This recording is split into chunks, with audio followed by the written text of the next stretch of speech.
இந்த பட்ஜெட்டினுடைய முக்கிய அம்சங்கள் என்ன, நாட்டினுடைய வளர்ச்சி எப்படி அடுத்த 25 ஆண்டுகளுக்கு திட்டமிட்டு கொடுத்திருக்கின்றார்கள் என்பதை நாம் பார்ப்போம். இந்தியா நம்ம எல்லோருக்கும் கூட தெரியும், கடந்த ஒரு 10 ஆண்டுகளாக, குறிப்பாக கடந்த ஒரு 3 ஆண்டுகளாக உலகத்தினுடைய வேகமாக வளரக்கூடிய பொருளாதார நாடாக மாறியிருக்கின்றோம். 7% மேலே நம்முடைய வளர்ச்சி இருக்கிறது. இந்த ஆண்டு, குறிப்பாக இந்த அடுத்த 3 மாத காலம் அது 8% எட்டும் என்ற நம்பிக்கையை எக்கனாமிக் சர்வே பட்ஜெட்டில் நாம் பார்த்திருக்கின்றோம். இன்னைக்கு நம்முடைய முக்கியமான நோக்கம், நிதி அமைச்சர் அவர்கள் சொன்னது போல, ஒன்று இந்த நாட்டினுடைய வளர்ச்சியை தக்க வைப்பது மட்டுமல்ல, வேகப்படுத்த வேண்டும். அதே நேரத்தில் கர்த்தவ்யா என்கின்ற வார்த்தையை பயன்படுத்தி இருக்கின்றார்கள். 3 கடமை. என்ன கடமையை செய்யணும்னா, முதல் கடமை என்பது நாட்டினுடைய வளர்ச்சி இன்னும் வேகமாக இருக்கணும். இரண்டாவது, அந்த வளர்ச்சி என்பது எல்லா தரப்பட்ட மக்களுக்கும் வந்து சேர வேண்டும். மூன்றாவது, நாட்டு மக்களும் அந்த வளர்ச்சியில் பங்கெடுப்பதற்கு அவர்களுக்கு தேவையான ஊக்கத்தை கொடுக்க வேண்டும். இந்த 3ஐயும் மையப்படுத்தியும் இந்த பட்ஜெட் இருக்கிறது. 53,50,000 கோடி ரூபாய் இருக்கக்கூடிய மொத்த பட்ஜெட் அது. 53 lakh crore பட்ஜெட் அது. ஒரு ஆண்டும் கூட நாம் பார்த்து கொண்டிருக்கின்றோம், பட்ஜெட்டும் பெரிதாகி கொண்டிருக்கிறது. துறை ரீதியாக பார்க்க வேண்டும் என்றால், நம்முடைய பாதுகாப்புத்துறைக்கு 42% அதிகப்படுத்தி இருக்கின்றார்கள். பாதுகாப்புத்துறை போன ஆண்டு ரிவைஸ்ட் எஸ்டிமேட், அதாவது பட்ஜெட் போட்ட பிறகு எவ்வளவு பணம் செலவு பண்ணியிருக்காங்க அப்படிங்கிறத நம்ம ரிவைஸ்ட் எஸ்டிமேட் என்று சொல்லுவோம். அதுவும் பாராளுமன்றத்தின் முன்பு வைப்பார்கள். பாதுகாப்புத்துறை மினிஸ்ட்ரி ஆஃப் டிஃபென்ஸ்க்கு 5,53,688 கோடி ரூபாய் இருந்தது. இந்த பட்ஜெட்டில் நம்ம நிதியமைச்சர் அவர்கள் 7,84,000 கோடி ரூபாய் கொடுத்திருக்கிறாங்க. அப்படின்னா 42% வளர்ச்சி. அதிலும் குறிப்பாக பாதுகாப்புத்துறையினுடைய உள்கட்டமைப்புக்கு 15% வளர்ச்சி. அதையும் அவர்கள் குறிப்பிட்டிருந்தார்கள். காரணம், ஆபரேஷன் சிந்தூர் இப்பதான் நடந்து முடிந்திருக்கிறது. ஒரு பக்கம் சைனா, பாகிஸ்தான், பக்கத்தில் இருக்கக்கூடிய நாடுகள் எல்லாமே தன்னுடைய ராணுவ உற்பத்தியை பெருக்கிக் கொண்டிருக்கின்றார்கள். நிறைய முக்கியமான ராணுவ தளவாடங்களை வாங்கிட்டு இருக்கிறாங்க. அதனால் எப்பொழுதும் இல்லாத அளவுக்கு சரித்திர அளவில் பாதுகாப்புத்துறைக்கு 42% உயர்த்தி இருக்கின்றார்கள். அதே போல ரோட் டிரான்ஸ்போர்ட் அண்ட் ஹைவேஸ் 8% உயர்வு, ரயில்வேஸுக்கு 10% உயர்வு, கல்வி 14% உயர்வு, சுகாதாரத்துறை ஹெல்த் அண்ட் ஃபேமிலி வெல்ஃபேர் 9% உயர்வு, ஹவுசிங் அண்ட் அர்பன் அஃபேர்ஸ் 50% உயர்வு, நியூ அண்ட் ரெனியூவபிள் எனர்ஜி 30% உயர்வு, லேபர் அண்ட் எம்ப்ளாய்மெண்ட் 157% உயர்வு, மினிஸ்ட்ரி ஆஃப் பவர் எரிசக்தி 39% உயர்வு, உமன் அண்ட் சைல்டு டெவலப்மெண்ட் 16% உயர்வு. எந்த அடிப்படையில் பார்த்தாலும் கூட உள்கட்டமைப்புக்கு அதிக முக்கியத்துவம் கொடுத்திருக்கக்கூடிய பட்ஜெட்டாக இருக்கிறது. 12,20,000 கோடி ரூபாய் உள்கட்டமைப்புக்கு நம்முடைய நிதி அமைச்சர் அவர்கள் ஒதுக்கி இருக்கின்றார். இந்த உள்கட்டமைப்புக்கு ஒதுக்கக்கூடிய நிதி என்பது ரொம்ப முக்கியமானது. தமிழகத்தில் இருக்கக்கூடிய பட்ஜெட்டையும் நம்ம பார்க்கிறோம். குறிப்பாக திராவிட முன்னேற்ற கழகத்தினுடைய அரசு அது 4 லட்சம் கோடி ரூபாய் பட்ஜெட்டாக இருந்தாலும் கூட செலவினங்கள் அதிகமாகவும், கடனை கட்டுவதற்கு நாம் கொடுக்கக்கூடிய வட்டி அதிகமாகவும் இருக்கக்கூடிய பட்ஜெட்டாகத்தான் இருக்கு. அதில் குறிப்பாக கேபிட்டல் எக்ஸ்பெண்டிச்சர், உள்கட்டமைப்பு, வரக்கூடிய சந்ததிகளுக்கு நம்ம ரோடு கட்டக்கூடிய, பில்டிங், போர்ட்டு, ஏர்போர்ட், அது கொடுக்கக்கூடிய பணம் எப்பொழுதுமே குறைவு தான் தமிழ்நாடு அரசுடைய பட்ஜெட்டை பொறுத்த வரைக்கும். இன்னைக்கு மத்திய அரசு ஒரு ஆண்டும் கூட உயர்த்திக்கிட்டே போறாங்க. போன ஆண்டு 11 லட்சம் கோடியாக இருந்தது. இந்த ஆண்டு 12,20,000 கோடி ரூபாயாக இந்த உள்கட்டமைப்புக்கான நிதியை ஒதுக்கி இருக்கின்றார்கள். இதில் முக்கியமாக தமிழக மக்கள், நம்முடைய சொந்தங்கள் கூர்ந்து கவனிக்க வேண்டியது, இந்த ஆண்டு இன்னொரு ஆண்டும் வித்தியாசமான ஆண்டும் கூட. காரணம், ஃபினான்ஸ் கமிஷனுடைய அறிக்கையை மத்திய அரசுக்கு எக்கனாமிஸ்ட் அரவிந்த் பனகிரியா அவர்கள் கொடுத்திருக்கிறாங்க. இந்த ஃபினான்ஸ் கமிஷன் என்பது ஒரு 5 ஆண்டும் கூட மாநில அரசுக்கும் மத்திய அரசுக்கும் இருக்கக்கூடிய நிதி பகிர்வை பற்றி பேசக்கூடிய ஒரு முக்கியமான அம்சம். ஸோ இன்னைக்கு நம்முடைய பாராளுமன்றத்தின் முன்பு பிப்ரவரி 1ஆம் தேதி வைக்கப்பட்டிருக்கக்கூடிய ஃபினான்ஸ் கமிஷனுடைய அறிக்கை என்பது அடுத்த 5 ஆண்டு காலம் மத்திய அரசுக்கும் மாநில அரசுக்கும் இருக்கக்கூடிய நிதி பகிர்வை பற்றி பேசக்கூடிய அறிக்கை. அரவிந்த் பனகிரியா அவருடைய குழு அளித்திருக்கக்கூடிய 16வது ஃபினான்ஸ் கமிஷனுடைய அறிக்கையை மத்திய அரசு முழுமையாக ஏற்றுக்கொண்டிருக்கின்றார்கள். அதையும் கூட பிப்ரவரி 1ஆம் தேதி பாராளுமன்றத்தில் நிதியமைச்சர் அவர்கள் தெரிவித்திருக்கின்றார். இந்த 16வது ஃபினான்ஸ் கமிஷன்ல என்ன முக்கியமான அம்சம்னாங்க, டிவிசிபிள் டாக்ஸ் பூல், அதாவது மாநிலத்தில் நாம் எல்லோருமே கட்டக்கூடிய வரி, அது இன்கம் டேக்ஸாக இருக்கட்டும், மாநிலத்திலிருந்து போகக்கூடிய எல்லா வரியாக இருக்கட்டும், அதை மத்திய அரசு அந்த பூலை எப்படி டிவைட் பண்ணி ஒரு மாநிலத்துக்கு கொடுக்குறாங்க அப்படிங்கிறது தான் டிவிசபிள் டேக்ஸ் பூல். மோடி ஐயா அவர்கள் ஆட்சிக்கு வருவதற்கு முன்பு 2014க்கு முன்பு அந்த நிதி பகிர்வு என்பது 32 விழுக்காடு இருந்துச்சு. அந்த டிவிசபிள் டேக்ஸ் பூல்ல 32% என்பது எல்லா மாநிலத்துக்கும் பிரித்து கொடுப்பாங்க. அது மோடி ஐயா அவர்கள் வந்த பிறகு 15th finance commission, 14th finance commission, 15th finance commission, 2 கமிஷனிலும் கூட கடந்த 10 ஆண்டு காலமாக அது 41+1 42 விழுக்காடாக உயர்ந்திருக்கிறது. 41 விழுக்காடு எல்லா மாநிலத்துக்கும், 1 விழுக்காடு என்பது ஜம்மு அண்ட் காஷ்மீர் மாநிலத்திற்கும் 42 விழுக்காடு பிரித்து கொடுக்குறாங்க. இந்த 16வது ஃபினான்ஸ் கமிஷன்லையும் அதே 42 விழுக்காடு மெயின்டைன் பண்ணியிருக்கிறாங்க. 41 விழுக்காடு மாநிலத்துக்கெல்லாம், 1 விழுக்காடு ஜம்மு அண்ட் காஷ்மீர். அதில் மிக முக்கியமாக எப்படி அந்த பணத்தை பிரித்து கொடுக்குறோம் அப்படிங்கிற ஃபார்முலால ஒரு மாற்றத்தை கொண்டு வந்திருக்கின்றார்கள். ரொம்ப காலமாக தமிழ்நாட்டில் நம்ம எல்லோரும் கேட்டுக்கொண்டிருக்கின்றோம், ஒரு மக்கள் தொகையை அடிப்படையாக வச்சு நீங்கள் கொடுத்தாலும் கூட தமிழ்நாடு போன்ற ஆரோக்கியமான மாநிலத்தில், அதிக வரி கட்டக்கூடிய மாநிலத்தில், இந்த நாட்டினுடைய வளர்ச்சிக்கு அதிகமாக பங்கெடுக்கக்கூடிய ஒரு மாநிலத்திற்கும் மரியாதை கொடுத்து அந்த ஃபினான்ஸ் கமிஷனுடைய ஃபார்முலா அதை ரிஃப்ளெக்ட் பண்ணணும்னு நம்ம ரொம்ப நாளாக கேட்டுக்கிட்டு இருந்தோம். இன்னைக்கு அந்த ஃபினான்ஸ் கமிஷனுடைய குழு நமக்கு அங்கீகாரம் கொடுத்துருக்குறாங்க. ஸோ இதற்கு முன்பு இருக்கக்கூடிய finance commission, 15th finance commission எடுத்துக்கிட்டிங்கன்னா, மக்கள் தொகை 1971, 2011 2 மக்கள் தொகை சென்சஸ் இருக்கு. அது 15th ஃபினான்ஸ் கமிஷன்லேருந்து 71 மக்கள் தொகை அவங்க விட்டுட்டாங்க. 2011க்கு மட்டும் வந்திருக்கிறாங்க. அது அட்வான்டேஜ் ஃபார் தமிழ்நாடு. 15 விழுக்காடு மக்கள் தொகைக்கும், ஒரு மாநிலத்தினுடைய ஏரியா எந்த அளவுக்கு விஸ்தாரம் நமக்கு இருக்கு, ஜியோகிராபிக்கல் ஏரியா, அதற்கு 15 விழுக்காடு. குறிப்பாக ஒரு மாநிலத்தினுடைய ஆவரேஜ் ஜிஎஸ்டிபி, ஒரு மாநிலத்தினுடைய ஒரு வருமானம் என்பது எந்த அளவுக்கு பகிர்ந்து இருக்கிறாங்க, பணக்காரங்களுக்கும் ஏழைக்கும் இருக்கக்கூடிய வித்தியாசம், அதற்கு 45 விழுக்காடு முக்கியத்துவமும், ஒரு மாநிலத்தில் எந்த அளவுக்கு ஃபாரஸ்ட் கவர் இருக்கு, எந்த அளவுக்கு இயற்கையை நாம் பாதுகாக்கின்றோம், அதற்கு 10%, டோட்டல் ஃபர்டிலிட்டி ரேட், நான் சொல்வது இதற்கு முன்பைய ஃபினான்ஸ் கமிஷன், அதுக்கு 12.5, டாக்ஸ் ஃபிஸ்கல் எஃபர்ட், எந்த அளவுக்கு நாம டாக்ஸ் கட்டுறோம் 2.5. இன்னைக்கு அது முழுவதுமாக மாறி மக்கள் தொகைக்கு இந்த 16 ஃபினான்ஸ் கமிஷன்ல மக்கள் தொகைக்கு 17.5 விழுக்காடு. டெமோகிராபிக் பெர்ஃபார்மன்ஸ், அதாவது எந்த அளவுக்கு நாம மக்கள் தொகையை கட்டுப்படுத்தி இருக்கின்றோம், எந்த அளவுக்கு நாம டோட்டல் ஃபர்டிலிட்டி ரேட்டை 2.1 பக்கம் மெயின்டைன் பண்றோம், அதற்கு 10%, ஒரு விஸ்தாரம் ஏரியாவுக்கு 10%, இயற்கை வளம் அதற்கு 10%, பெர் கேபிட்டா ஜிஎஸ்டிபி டிஸ்டன்ஸ், பணக்காரங்களுக்கும் ஏழைக்கு இருக்கக்கூடிய வித்தியாசம் 42.5%. மிக முக்கியமாக நாட்டினுடைய வளர்ச்சிக்கு ஒரு மாநிலம் எவ்வளவு கான்ட்ரிபியூட் பண்றாங்க, அது 10% கொடுத்து இந்த 100% ஃபார்முலாவை ரிலீஸ் பண்ணியிருக்கிறாங்க. அதனால எதிர்க்கட்சி நண்பர்கள், நானும் 2 நாட்களாக பார்க்கின்றோம், பாரதிய ஜனதா கட்சியின் சார்பாக சொல்ல வேண்டும் என்றால், யாரும் கூட இந்த 16வது ஃபினான்ஸ் கமிஷனை பற்றி யாரும் கூட ஒரு குற்றமோ குறையோ குறைபாடோ சொல்லும் இல்லாத அளவுக்கு எல்லோருமே ஏற்றிருக்கிறாங்க. இதில் குறிப்பாக பார்க்கணும்னா உத்தரப்பிரதேசம், ராஜஸ்தான் அவர்களுக்கு வரக்கூடிய ஃபார்முலா படி குறைஞ்சிருக்கு. சதர்ன் ஸ்டேட், தென் மாநிலங்கள், நம்ம எல்லோருக்குமே இந்த புது ஃபார்முலா படி நாம ஏறி இருக்கு, நிதி பகிர்வு என்பது ஏறி இருக்கு. இதை நாம் எல்லோரும் கூட வரவேற்க வேண்டிய ஒரு விஷயம். அதனால்தான் நிதி அமைச்சர் அவர்கள் நேற்று பட்ஜெட்டில் எல்லா மாநிலக்கும் கொடுக்கக்கூடிய உடனடி நிதி பகிர்வாக, அர்பன் லோக்கல் பாடி, பஞ்சாயத்து, மாநில அரசுக்கு வரக்கூடிய நிதி பகிர்வு 1,24,000 கோடி உடனடியாக இந்த பட்ஜெட்டில் அவங்க ரிலீஸ் பண்ணியிருக்கிறாங்க. அதை தாண்டி அன்பு சொந்தங்களே, ஒரு பட்ஜெட் நாம ரிலீஸ் பண்ண பிறகு அதை எதிர்க்கட்சி நண்பர்கள் குற்றம் சாட்டுவது வாடிக்கை தான், அது புதுசு ஒன்றும் கிடையாது. அதே போல வழக்கமாக நம்முடைய முதலமைச்சர் ஐயா ஸ்டாலின் அவர்கள், காங்கிரஸ் கட்சியினர், ஐயா வைகோ அவர்கள் எல்லோருமே குற்றம் சுமத்தி இருக்கிறாங்க. அந்த குற்றத்தில் எந்த அளவுக்கு ஆதாரபூர்வமான உண்மை இருக்கு அப்படிங்கிறது இந்த நேரத்தில் பார்ப்போம். இன்னைக்கு இந்த பட்ஜெட்டை பொறுத்த வரைக்கும் நிர்மலா சீதாராமன் அவர்கள் 7 ஃப்ரான்டியர் ஸ்ட்ராட்டஜிக் செக்டருக்கு முக்கியத்துவம் கொடுத்திருக்கிறாங்க. 7 முக்கியமான விஷயத்துக்கு, முக்கியமான அம்சத்துக்கு அவங்க உடனடியாக அதற்கு ஒரு இம்பெட்டஸ், ஒரு புஷ் கொடுத்திருக்கிறாங்க. அடுத்து வரக்கூடிய 20 ஆண்டுகளுக்கு இது சிறப்பாக இருக்க வேண்டும் என்று. அதன்படி நாம பார்க்கிறோம் அப்படின்னா, தமிழ்நாட்டை பொறுத்தவரை நமக்கு கொடுத்திருக்கக்கூடிய ஸ்ட்ராட்டஜிக் செக்டர்ஸ் என்ன, முக்கியமான செக்டருக்கு நமக்கு அனுகூலம் இருக்கும். முதல் முக்கியத்துவம் எது கொடுத்திருக்காங்கன்னா, பயோ ஃபார்மா கொடுத்திருக்கிறாங்க. இன்னைக்கு நாம வால்யூம்ல இருந்து வேல்யூக்கு போகணும் அப்படிங்கறக்காக நாம் இன்னைக்கு உலகத்தினுடைய ஜெனரிக் மெடிசனுடைய தலைநகரமா இருக்கிறோம்.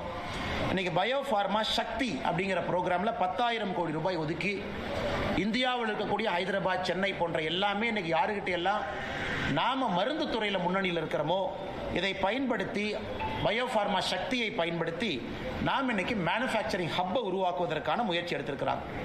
செமிகண்டக்டர் மிஷன் 1, இன்னைக்கு செமிகண்டக்டர் மிஷன் 2. இன்னைக்கு நம்முடைய படித்த இளைஞர்களுக்கு வேலை வாய்ப்பை உருவாக்கி கொடுக்கணும். செமிகண்டக்டர் மிஷனுக்கு 40,000 கோடி ரூபாய் கொடுத்திருக்கிறாங்க. நம்ம வெறும் ஃபேப்ரிகேஷன் மட்டும் இல்ல, முழு இந்தியன் புரோட்டோகால் கம்ப்ளீட் ஸ்டாக் நாம பில்ட் பண்ண போறோம். அதற்கான மிஷின், அதற்கான உற்பத்தி, இதற்கு ஒரு இம்பார்ட்டன்ஸ் கொடுத்திருக்கிறாங்க. 40,000 கோடி ரூபாய். Electronic component manufacturing scheme ECMS, எப்படி PLI ப்ரொடக்ஷன் லிங்க்ட் இன்சென்டிவ்ல தமிழ்நாடு முதல் மாநிலமா இந்தியாவில் இருக்கும். ஆப்பிள் போன்ற பெரிய பெரிய நிறுவனங்கள் தமிழ்நாட்டுக்கு PIL மூலமா வந்திருக்கிறாங்க, PLI மூலமா. இன்னைக்கு இந்த ECMS மூலமா அதற்கும் அடுத்து வரக்கூடிய எலக்ட்ரானிக்ஸ் கம்பெனியும் தமிழ்நாட்டை நோக்கி வர போறாங்க. அதற்கு 40,000 கோடி ரூபாய் ஒதுக்கி இருக்கிறாங்க. ரேர் எர்த் மேக்னெட் இன்னைக்கு சைனா கண்ட்ரோல் பண்றாங்க. நம்ம ஓட்டக்கூடிய கார்ல இருந்து எல்லாத்துக்குமே இன்னைக்கு ரேர் எர்த் மேக்னெட்ஸ் வேணும். மொத்தமா ரேர் எர்த் என்று சொல்றோம்னா அரிதாக கிடைக்கக்கூடிய சில பொருட்கள். அதை light rare earth, heavy rare எர்த்னு சொல்றாங்க. தமிழ்நாடு, ஆந்திரா, ஒரிசா இந்த 3 மாநிலங்கள், கர்நாடகா இந்த 4 மாநிலங்கள் இன்னைக்கு இந்தியாவில் அதிகமாக ரேர் எர்த் மினரல்ஸ் வச்சிருக்கக்கூடிய மாநிலமா வச்சு இருக்கிறோம். நமக்கு செப்பரேட்டா ஒரு காரிடார் அமைச்சு கொடுத்திருக்கிறாங்க. இதுல rare earth corridor, promotion, production எல்லாமே அதிகமாக செய்ய வேண்டும் என்று. கெமிக்கல் கூட நம்ம இம்போர்ட் தான் அதிகமாக பண்றோம். அதற்காக ஒரு முக்கியத்துவம் கெமிக்கலுக்கு கொடுத்திருக்கிறாங்க. Chemical park, dedicated chemical park 3 park announce பண்ணியிருக்கிறாங்க. எந்த மாநிலம் என்று சொல்லவில்லை. தமிழகம் போட்டி போட்டு நாம் அதை வாங்கணும். Tool room, equipment manufacturing, container இதையெல்லாம் உருவாக்குவதற்காக 10,000 கோடி ரூபாய் கொடுத்திருக்கிறாங்க. டெக்ஸ்டைல் அடுத்த கட்டம் செல்வதற்காக மெகா டெக்ஸ்டைல் பார்க், சம்ரத் 2.0 இதுவும் தமிழ்நாட்டுக்கு பயன்படும். மிக முக்கியமாக MSME கோயம்புத்தூர்ல நம்ம இருக்கிறோம். இன்னைக்கு சிறு குறு நிறுவனங்கள் வளர்ப்பதற்கு ஒரு பக்கம் நம்ம இத்தனை காலமா கடன் கொடுத்துட்டு இருக்கோம். அவங்களுக்கு கடன் வருது, அதை அவங்க வாங்குறாங்க, பயன்படுறாங்க. இன்னைக்கு அவங்களுடைய மூலதனம், கேபிட்டல், ஈக்விட்டி அதற்கு கொடுப்பதற்காக இந்த பட்ஜெட்ல முதலாக அதற்கு ஒரு 10,000 கோடி ரூபாய் ஒதுக்கி இருக்கிறாங்க. இப்ப ஒரு நிறுவனம் ஆரம்பிக்கணும், மூலதனத்திலே அரசு பங்கெடுப்பதற்காக ஈக்விட்டி இன்ஃபியூஷன் 10,000 கோடி. அதே போல மைக்ரோ என்டர்பிரைஸ்க்கு மட்டும், மைக்ரோ மீடியம் அப்படின்னு நம்ம சொல்றோம், மைக்ரோ என்டர்பிரைஸ்க்கு மட்டும் 2,000 கோடி ரூபாய் ஒதுக்கி இருக்கிறாங்க. இது முக்கியமா கொடுத்திருக்கக்கூடிய த்ரஸ்ட். இது நாம் எல்லோரும் புரிந்து கொள்ள வேண்டும். இதை தமிழ்நாடு முழுமையாக இதை பயன்படுத்தி அடுத்த கட்ட இளைஞர்களுக்கான வேலை வாய்ப்பை இது மூலமாக மட்டும்தான் உருவாக்க முடியும். Electronic component manufacturing scheme, rare earth scheme, chemical, textile park இதையெல்லாம் நம்ம செய்யணும். குறிப்பாக இந்த பகுதியில் இருக்கக்கூடிய விவசாய பெருமக்களுக்கு கோகனட் ப்ரொமோஷன் ஸ்கீம் அறிவிச்சிருக்கிறாங்க. இன்னைக்கு எல்லா தென்னை மரங்களுமே 30-40 ஆண்டுகள் தாண்டி இருக்கிறது. நோய்கள் வர ஆரம்பிச்சிருக்கு. இன்னைக்கு புதிதாக அவர்கள் தேங்காய் கன்று நடுவதற்கு 1 கோடி விவசாயிகள் அந்த இருக்கக்கூடிய தென்னை மரத்தினுடைய உற்பத்தியை பெருக்குவதற்கு அல்லது புதிய தென்னங்கன்றை வாங்குவதற்கு 1 கோடி விவசாயிகளுக்கு இன்னைக்கு நம்ம கோகனட் ப்ரொமோஷன் ஸ்கீமை நாம் அறிவிச்சிருக்கிறோம். அதே போல நம்முடைய பொள்ளாச்சி பகுதியில் கொக்கோ, நம்முடைய கடலூர் பகுதியில் முந்திரி, இதையெல்லாம் 2030க்குள்ள இந்தியாவில் இந்தியன் கொக்கோ, இந்தியன் கேஷ்யூ இதை பிராண்டிங்காக அதுக்கு ஒரு ஸ்கீம் அனௌன்ஸ் பண்ணியிருக்கிறாங்க. இதையெல்லாம் கூட நம்ம நிச்சயமா வரவேற்கணும். அதே நேரத்தில் மகளிர் சுயஉதவி குழு தமிழ்நாட்டில் அதிகமாக இருக்கிறோம். இன்னைக்கு மகளிர் சுயஉதவி குழுவை பொறுத்தவரை அவங்க சொந்தமாக கடை வைக்கணும். குழுவாக சேர்ந்து ஷீ மார்ட் என்கின்ற பேரில் அவங்க ஒரு கடை ஆரம்பித்து அதன் மூலமாக நீங்களும் நானும் போய் மகளிர் சுயஉதவி குழு பொருளை வாங்குவதற்காக ஷீ மார்ட் அப்படிங்கிற ஒரு புதிய ஒரு திட்டத்தையும் கூட கொண்டு வந்திருக்கிறாங்க. ஸ்டெம் இன்ஸ்டிடியூட்ஸ், ஒரு மாவட்டத்திற்கு ஒரு கேர்ள்ஸ் ஹாஸ்டல். தமிழ்நாட்டில் நமக்கு தெரியும், திராவிட முன்னேற்ற கழகம் நம்ம கேர்ள்ஸ் ஹாஸ்டல் ஆரம்பிச்சிட்டோம்னு சொல்லிட்டு இருக்கிறாங்க. அது நம்ம பத்திரிகை நண்பர்களுக்கு தெரியும். அதற்கான நிதி யாரு கொடுக்குறாங்க, அதான் அதில் ஆச்சரியம். தமிழ்நாட்டில் திராவிட முன்னேற்ற கழகம் ஆரம்பித்து விளம்பரப்படுத்தக்கூடிய கேர்ள்ஸ் ஹாஸ்டலுக்கான நிதியும் மத்திய அரசு தான் கொடுக்குறாங்க. அதனால் இன்னைக்கு அந்த கேர்ள்ஸ் ஹாஸ்டல் இன்னைக்கு இந்தியா முழுவதுமே ஒரு மாவட்டத்திற்கு, குறிப்பாக ஸ்டெம் இன்ஸ்டிடியூட்டுக்கு ஒரு கேர்ள்ஸ் ஹாஸ்டலுக்கு கொண்டு போறாங்க. அது ரொம்ப முக்கியமான ஒரு விஷயம். இத்தனை செய்தும் கூட நேற்று நம்முடைய வைகோ அவர்கள் கோயம்புத்தூர் ஏர்போர்ட்ல ஒரு பேட்டி கொடுத்திருந்தாங்க. ஐயா அவர்கள் இவங்க காத்துல கோட்டை கட்டி கொண்டிருக்கின்றார்கள், எப்படி இந்தியாவுடைய வளர்ச்சியை பெருக்குவாங்க, எப்படி இந்த நாடு அடுத்த கட்டம் போகும்னு கேட்டிருந்தாங்க. இன்னைக்கு நாம் இவ்வளவு செய்தும் கூட 53 லட்சம் கோடி ரூபாய்க்கு ஒரு பட்ஜெட் போட்டும் கூட நம்முடைய டெப்ட் ஜிடிபி ரேஷியோ, அதாவது நம்முடைய கடனும் நம்முடைய ஜிடிபிக்கும் இருக்கக்கூடிய ரேஷியோ 55 விழுக்காடுல இருக்கு. இது ஒரு ஆரோக்கியமான விழுக்காடு. அதே போல நம்முடைய பிஸ்கல் டெபிசிட், வரவுக்கும் செலவுக்கும் இருக்கக்கூடிய அந்த கேப், பிஸ்கல் டெபிசிட்டும் 4.3% இருக்கு. இவ்வளவு செய்தும் கூட ஒரு ஆரோக்கியமான ஒரு சூழ்நிலையை நாம உருவாக்கி இருக்கிறோம். இது எல்லாம் கூட நம்ம நிச்சயமாக மத்திய அரசு அம்மையார் நிர்மலா சீதாராமன் அவர்கள் இந்த நேரத்தில் அவர் கொடுத்திருக்கக்கூடிய பட்ஜெட்டை நாம் பாராட்டி வரவேற்கின்றோம். காரணம், எல்லா தரப்பட்ட மனிதர்களுக்கும் இது ஒரு ஆரோக்கியமான பட்ஜெட். விவசாய பெருமக்களாக இருக்கட்டும், கோயம்புத்தூர் போன்ற மாநகரம், மதுரை போன்ற மாநகரம், தூத்துக்குடி போன்ற நகரத்தில் இருக்கக்கூடிய சிறு குறு தொழில் நிறுவனங்களாக இருக்கட்டும், அடுத்த கட்டம் செல்வதற்காக இருக்கட்டும், இது வரவேற்க வேண்டிய பட்ஜெட். ஆதிச்சநல்லூர் அடுத்து மிக முக்கியமாக இந்தியாவில் 15 ஆர்கியாலஜிக்கல் சைட், அதாவது பழம்பெரும் நம்முடைய தொல்பொருள் இருக்கக்கூடிய பகுதி, அதை டெவலப் பண்ணி ஒரு எக்ஸ்பீரியன்ஷியல் கல்ச்சரல் சென்டரா, ஒரு லேசர் ஷோ, ஒரு நல்ல மியூசியம், நிறைய குழந்தைகள் வந்து நம்முடைய பாரம்பரியத்தை பற்றி கற்றுக்கொள்வதற்காக அதற்கு ஒரு பெரிய நிதியை ஒதுக்கி இருக்கிறாங்க. Immersive story telling facility. ஏன்னா இன்னைக்கு நீங்க பார்த்தீங்கன்னா தமிழ்நாட்டில் நம்முடைய சொந்தங்கள் யாராவது கலைஞர் ஐயாவுடைய மியூசியம் சென்னையில் இருக்கு, அது போய் பார்த்தீங்கன்னா ஒரு சிறந்த மியூசியம், ஒரு state of the art, 4D 5D. ஆனால் தன்னுடைய தந்தையார் அவர்களுக்கு நம்முடைய முதலமைச்சர் அவர்கள் அவ்வளவு நிதி போட்டு ஒரு கலைஞர் மியூசியத்தை அடுத்த கட்டத்துக்கு எடுத்துட்டு போயிருக்காங்க. நாங்கள் வரவேற்கிறோம். தமிழ்நாட்டினுடைய முதலமைச்சர் எல்லாம் போய் பார்க்கணும், என்ன செஞ்சிருக்காருன்னு பார்க்கணும். ஆனால் மற்ற இடத்துக்கு அதை கொண்டு போகல. இன்னைக்கு மத்திய அரசு ஆதிச்சநல்லூருக்கு நாம் அதை கொண்டு வர்றோம். அதே போல state of the art museum நம்ம கொண்டு வர்றோம். அது நிச்சயமாக பல பேருக்கு பயன் பெறும். அன்பு சொந்தங்களே, இதையெல்லாம் தாண்டி ரயில்வே துறையை பொறுத்தவரை மிக முக்கியமாக 2-3 விஷயங்கள் உங்களுக்கு சொல்லணும். 2026-27 ஒரு சரித்திர ஆண்டு ரயில்வேயை பொறுத்த வரைக்கும் தமிழ்நாட்டுக்கு 7611 கோடி ரூபாய் ஒதுக்கி இருக்கிறாங்க. இதை ஒரு பெர்ஸ்பெக்டிவ்ல, ஒரு உதாரணத்துக்கு சொல்லணும்னா, யூபி அரசு காங்கிரஸ் ஆட்சியினுடைய கடைசி பட்ஜெட் அவங்க போட்டப்ப தமிழகத்திற்கு மொத்தமா 2009 14 வரை கடந்த 5 ஆண்டுகள் அவங்களுடைய கடைசி 5 ஆண்டுகள் 879 கோடி கொடுத்திருந்தாங்க. ஆனா இந்த ஒரு ஆண்டுல மட்டும் ரயில்வே பட்ஜெட் 7611 கோடி. இன்னைக்கு தமிழ்நாட்டில் எவ்வளவு ரயில்வே வேலைகள் நடந்து கொண்டிருக்குன்னு கேட்டீங்கன்னா 35,701 கோடி ரூபாய் பொறுமானமான வேலைகள் நடந்து கொண்டிருக்கிறது. 77 ஸ்டேஷன் அமிர்த் ஸ்டேஷனாக இன்னைக்கு டெவலப்மெண்ட் போயிட்டு இருக்கு. அதுக்கு 3147 கோடி ரூபாய். 18 ரயில்வே ஸ்டேஷனை முழுமையாக நம்ம வேலையை முடிச்சிருக்கோம். சிதம்பரம், மன்னார்குடி, போலூர், மணப்பாறை, சின்ன சேலம் வரைக்கும். பொள்ளாச்சி ஜங்ஷன் ஃபேஸ் 2 வேலைகள் நடந்து கொண்டிருக்கிறது. வந்தே பாரத் தமிழ்நாட்டில் 9 பேர் வந்தே பாரத்தினுடைய சர்வீஸ் இருக்கு. அமிர்த் பாரத் 9 பேர் இருக்கு.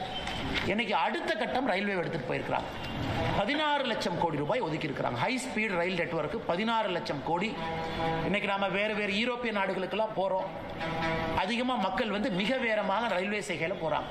எப்படி ரயில்வேயை மாடர்னைஸ் பண்ணி அதை எலக்ட்ரிஃபிகேஷன் பண்ணி அப்புறம் நாம வந்தே பாரத், அமிர்த் பாரத் கொண்டு வந்து இன்னைக்கு அடுத்த கட்டத்தை நோக்கி இந்தியா நகருது.